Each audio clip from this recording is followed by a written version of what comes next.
Jari owitongi maki kama loya par mamoko yudo thieth e gwenge mar Ruiru tok muoch mar tuo Nyaldiema. Jodak kod wede wacho ni tuo no omuoch tok modho pi mowuok kata magi wacho ni okikore gi mago mochido mag taka kokalo e fereji magi. Thoth joma yudo thieth wuok e gwenge mag Gatongora, Murera, Karatina kod Prison. Giseyo kambi keyo pi makono kuom olo pi kokalo dundu mochido madhi nyaka aora mar Ruiru, mathoth jodak makono tiyo godo e yore gi mapile pile.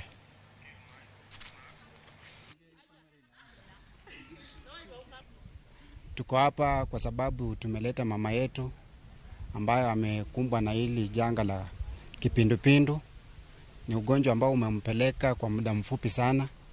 Alitoka kanisa siku ya Jumapili vizuri na akalala vizuri, lakini kuamkia Jumatatu alianza kutapika na kuendesha.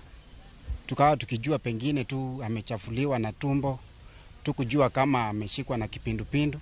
Na pia hata kule mahali tulitoka kuna mtu alikufa last month kwa sababu ya hiyo mambo ya kuendesha na kutapika. Tulienda tukaomba maji ya kukunywa, tukapewa maji ya mfereji. Hiyo maji sasa tumekunywa hiyo maji, jioni sistangu akasikia vibaya, kaanza kuhara, kaanza kutapika. Ndio tukaona tumlete hospitali, tukamleta huku Ruiru Hospital.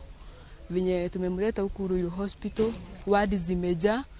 So wadi si safi vile, mtu anaweza akaelezea ati ni safi. Ni chafu, choo ni chafu.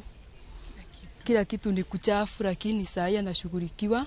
Asihi serikali wajulishe wananchi na watume maofisa katika ground ndio waweze kuangalia wale ambao wengine wanaweza kuwa na hiyo ugonjwa na hawajijui, ndipo waweze kupata tiba, kwa sababu tuna shida. Tuna mtoto tumepoteza kule ngambo, nasikia kuna mtu mwingine amekufa, na hata sasa kuna watu